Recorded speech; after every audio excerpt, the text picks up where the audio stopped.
তন্ময় দত্ত নিজের পাড়া প্রতিবেশীর চোখে একজন আদর্শ মানুষ। তার চেহারায় একরকমের গাম্ভীর্য আছে, আর কথাও বলেন খুবই সংযত ভঙ্গিতে। তার এলাকায় কেউ তাকে নাম ধরে ডাকে না, সবাই তাকে সসম্মানে ডাকে, তন্ময় বাবু বলে। নিজের গ্রামের হাইস্কুলেই শিক্ষকতা করেন তিনি।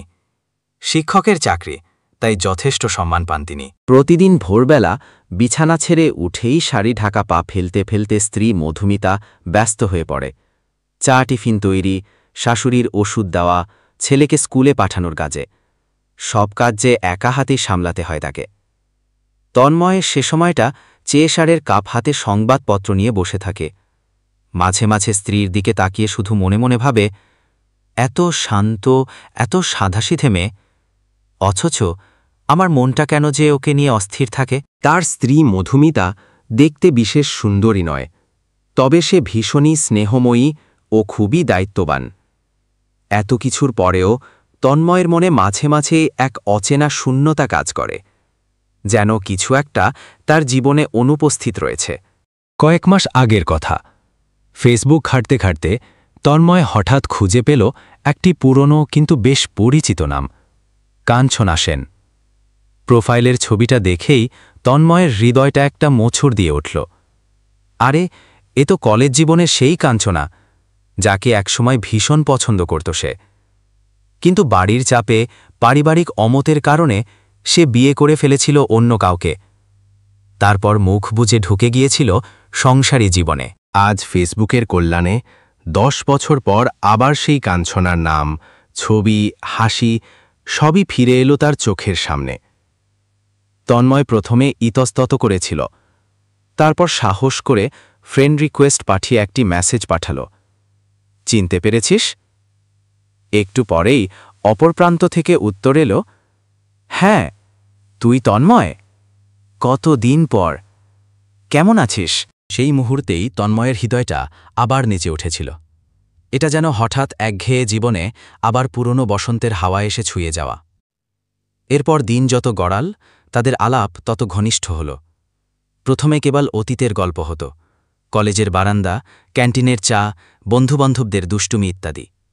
তারপর ধীরে ধীরে মন খোলা কথা শুরু হল।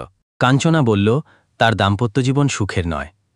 তার স্বামী সদা ব্যস্ত, তার প্রতি উদাসীন, কোনো সন্তানও নেই তাদের। বড় চাকরি ও মোটা বেতন থাকলেও জীবনটা আজ ভীষণ একাকিত্বে ঘেরা। তন্ময়ও বলল নিজের মনের কথা। সংসার আছে, স্ত্রী আছে, ছেলে আছে, তবুও কেমন জানি শূন্য শূন্য লাগে জীবনটা। একদিন কাঞ্চনা লিখল, আমার মনে হয় যখনই তোর সঙ্গে কথা বলি তখনই যেন আমি আবার বেঁচে উঠি। এই মেসেজ পড়েই তন্ময়ের হৃদয়ের মধ্যে এক অদ্ভুত আলোড়ন সৃষ্টি হল, যেন দীর্ঘদিনের শুকনো খটখটে মাঠে হঠাৎ বৃষ্টি এসে ভিজিয়ে দিল। কিছুদিনের মধ্যেই মধুমিতা লক্ষ্য করল, তার স্বামী হঠাৎই কেমন যেন বদলে যাচ্ছেন। আগে যিনি রাতের খাওয়া শেষে ছেলের হোমওয়ার্কের খাতা দেখতেন কিংবা বই পড়তে পড়তে শুয়ে পড়তেন, এখন তিনি সারাক্ষণই মোবাইলে ব্যস্ত। চোখে কেমন যেন এক অন্য উজ্জ্বলতা, মনে কেমন একটা সব সময়ের অস্থিরতা। একদিন সে মৃদু হেসে তন্ময়কে বলল, সারাক্ষণ কি এত দেখ ফোনে? স্ত্রীর কথায় হকছকিয়ে গিয়ে তন্ময় বলল, ও কিছু না, স্কুলের কাজ। মধুমিতা মুখে কিছু বলল না, কিন্তু চোখে এক নিঃশব্দ প্রশ্ন রেখেই চুপ করে গেল। তন্ময় কিন্তু নিজের মনের থেকে সেই নিঃশব্দ দৃষ্টিপ্রশ্ন এড়াতে পারল না। এক রবিবারের বিকেলে কাঞ্চনা হঠাৎ ফোন করে বলল, তুই কি আমাকে একবারটি দেখতে আসবি না? এতদিন পর ভাবলাম কাছে বসে দুজনে একটু কথা বলবো। তন্ময় প্রথমে ইতস্তত করলেও শেষে রাজি হয়ে গেল। শহরের এক ক্যাফেতে একান্তে দেখা হলো তাদের। কাঞ্চনা একটি লাল শাড়ি পরে এসেছে, চোখে হালকা কাজল দেওয়া, আর ঠোঁটে কলেজ জীবনের সেই পরিচিত লিপস্টিক। তন্ময় তাকিয়ে রইল তার দিকে।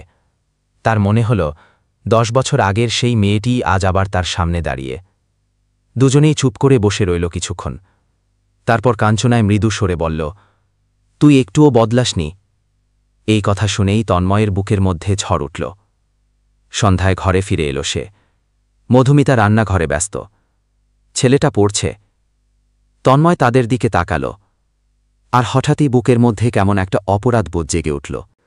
সেই রাতেই মধুমিতা বিছানায় পাশে বসে ধীরে ধীরে বলল, শোনো, আমি কিছুই জানতে চাই না। সংসার সবসময় প্রেমে বাধা থাকে না, আমি জানি। তাই তোমার মন যদি অন্য কোথাও গিয়ে আনন্দ চায়, আমি তোমাকে আটকাব না। শুধু মনে রেখো, এই সংসারে আমাদের ছেলেও আছে, সে যেন কোনোদিন তার বাবাকে না হারায়। স্ত্রীর কথায় তন্ময়ের হৃদয়টা মোচড়ে উঠে, চোখ দুটো ভিজে গেল। পরের রবিবার কাঞ্চনা আবার ডাকল তাকে। তন্ময় জামা গায়ে তৈরি হল তার কাছে যাবে বলে। ঠিক সেই সময়ে ছেলে এসে বলল, বাবা, আজকে বের হয় না, আমার অঙ্কটা একটু বুঝিয়ে দাও। ছেলের কথায় তন্ময়ের মনটা কেঁপে উঠল। সে অনুভব করল, আজ যদি সে বেরিয়ে যায়, তবে আর কোনোদিনও তার এই সংসারে ফেরা হবে না। দরজার কাছে দাঁড়িয়ে অনেকক্ষণ দ্বিধার পর মোবাইলটা হাতে নিয়ে কাঞ্চনাকে মেসেজ লিখল সে। ক্ষমা করিস আমায়, আমি পারলাম না। আমি শুধু এক সাধাসিধে সংসারী মানুষ, একজন বাবা। সেই রাতে প্রচণ্ড বৃষ্টি শুরু হল। মধুমিতা নিঃশব্দে বিছানায় এসে স্বামীর পাশে বসে তার হাত ধরে রইল। মুখে কোনো কথা নেই, কেবল স্বামীকে নীরব সমর্থন। তন্ময় ধীরে ধীরে মাথা নামিয়ে রাখল স্ত্রীর কোলে। বাইরে তখন বৃষ্টি থেমে আসছে, ভোরের আলো ফুটছে। তন্ময়ও ততক্ষণে বুঝে উঠেছে, পরকীয়া কোনো প্রেম নয়, তা কেবল এক অস্থিরতার নেশা। সংসার হয়তো নিখুঁত নয়, কিন্তু এই সংসারের বন্ধনই মানুষের সত্যিকারের আশ্রয়। প্রিয় বন্ধুরা, এতক্ষণ সাথে থেকে গল্পটা শোনার জন্য অশেষ ধন্যবাদ। গল্পটা আপনাদের কেমন লাগলো? ভালো লাগলে একটা লাইক, কমেন্ট ও শেয়ার করে দেবেন। আর পরবর্তীতে এরকম আরও নতুন নতুন গল্প শুনতে চাইলে আমার চ্যানেলটি সাবস্ক্রাইব করে সাথে থাকুন। ভালো থাকবেন সবাই। ধন্যবাদ।